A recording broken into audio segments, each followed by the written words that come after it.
Good morning বন্ধুরা, কেমন আছো সবাই? আশা করি সবাই ভালো আছে। সকাল সকাল আমার বাবু কি নিয়ে বসেছে দেখো, এই যে তাই সে নাকি হোস্টেল থেকে এসে পুরোনো ব্রাশে দাঁত মাজবে না, সেই জন্য সকালবেলা একটা নতুন ব্রাশ আর খুলে ওটা ওখানে ফেললি। আর এই যে নতুন পেস্ট, এই যে সেন্সোডাইন। তাহলে আজকে বাবুর কপালে দুটোই নতুন। হ্যাঁ, বাড়িতে এসে সবকিছু নতুন। আর কালকে আমাদের কি হয়েছে বল? একটা সফেদের প্যাকেটে দুটো গিফট পড়েছে, দুটোই সেটা ভালো ভালো। সেটা আমার একটা লিকুইড। হ্যাঁ, আর একটা বড় বড় ওই জন্য আদিবাবু বলেছে, আদিবাবু এসেছে বলে সব নাকি ভালো ভালো হচ্ছে। সেটা একদমই ঠিক। আমার আদিবাবু যখনই আসে সবকিছু ঠিক হয়ে যায়। আর দেখো, বাবু বাড়ি এসেছে, আমি তার পরের দিন সকালবেলা ইনস্টিমেটটাও পেয়ে গেছি। তো চলো, আমার বাবু তার জন্য লাকি। বাবুকে বলি থ্যাংক ইউ। আমার গোপাল ঠাকুর তো আমার বাবু, তাই না? তো চলো, বাবু এটা দাঁত মেজে তো পড়তে পড়বে, তাই তো? বাবা কালকে খাতা এনে দিয়েছে, এটা নিয়ে যা, এটা রেখে দে। বাথরুমে তো নেই এ বাবু। ইস, কোথায় খাতা বই রেখেছে দেখ, নে এটা পেস্টটা নেই। যা, চলে যা, চলে যা, চলে যা। হ্যাঁ হ্যাঁ, চ চ চ চ।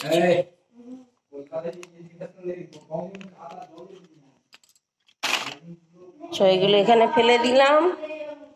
আর এই যে আজকে দেখিয়ে দিই আমাদের টয়লেটটা। এই যে আমার কচু এখানে ব্রাশ করবে। হে বাবা, এ বাবা, আয়নাটার কি অবস্থা রে! মোছা হয়নি, আয়নাটা একটু মুছে দিই। জল সব ছিটকে ছিটকে একদম। তো চলো এখন রান্নাঘরের দিকে এগোই। নতুন ব্রাশটা ভালো, ঠিক আছে চলো। এই যে ডাটা কুমড়ো সব এই যে কাটতে বসে গেছে। আর আমার ছেলে দেখো, এই যে গাছ থেকে ডাব পাড়া হয়েছে, গাছ থেকে ডাব নিয়ে এসে হাজির হয়ে গেছে। কোন ডাবটা খাবি বল, কেটে দেবো। বাবা বাবা, খাবি না কেন?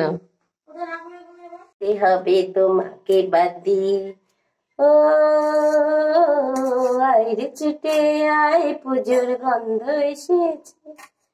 ঢ্যাঙ্কুর বাতি বেজেছে, গাছে শিউলি ফুটেছে, কালো ভুমরা জুটেছে, আজ পাল্লা দিয়ে আকাশে মেঘের ছুটেছে। ও কাজ কেন ময়না পাড়ার মেয়ে, নতুন জামা পাওনি বুঝেছে, আমার কাছে যা আছে সব তোমায় দেব দিয়ে, আজ হাসি খুশি মিথ্যে হবে তোমাকে বাদ দিয়ে। ও আয়ের ছোট। তো দেখো, এদিকে আমি রান্না বান্না করছি, এদিকে ডালটা ফোড়ন দিয়ে দিয়েছি, আর এদিকে আমি বাসনটা মেজে নিচ্ছি। কিছুটা বাসন যদি মেজে নিই তাহলে আমার মানে পরে শুধু কড়াটা পড়ে থাকে, এই জন্য। আর ওদিকে তো কাঠের উনুনে ভাত হচ্ছে, তো সব দিকে একসঙ্গেই সামলাতে হয়। কত তাড়াতাড়ি সকালটা কাজ করতে হয় যে যে করে সেই জানে। কারণ কি বলতো, ছেলেটা এখন বাড়িতে আছে, 9:30-র মধ্যে ওকে একটু ব্রেকফাস্ট তো খায় না, ও একটু ভাতই খায় সকালবেলা, তো ভাত খাবে সেই জন্য।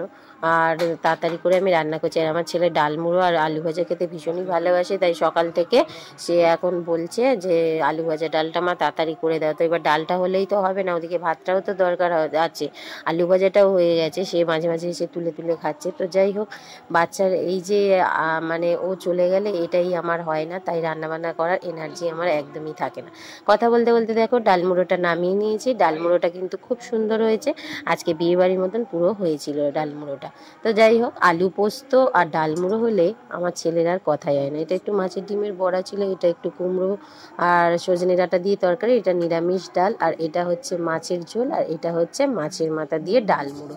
তো এই হয়ে গেছে আজকে আমাদের মেনু। তো দেখো, মাছের মাথার ডাল মুড়োটা একদম মুগের ডাল দিয়ে করেছি, ভীষণ সুন্দর আর ভীষণ টেস্টি একটা খাবার। তো আমার ছেলে তো বলে যে মা আমি বিয়ে বাড়িতে খাচ্ছি। কোন খাবো না? হুম, নিজে হাত দিয়ে মাছের মাথা ডাল খেতে ভালোবাসিস, পোস্ত আলু ভাজা দিয়ে খাবি, তো ভালো না এটা? খেয়ে নে, নিজে হাত দিয়ে খেতে হয় সব সময়ের জন্য। শুধু পকোড়া খাবো, ভালো ভালো ভাজা খাবো, এই শুধু চিন্তা। আজ বিকেলে ফুচকা, হ্যাঁ, ফুচকাটা কোথায় রেখেছি তাই তো মনে নেই।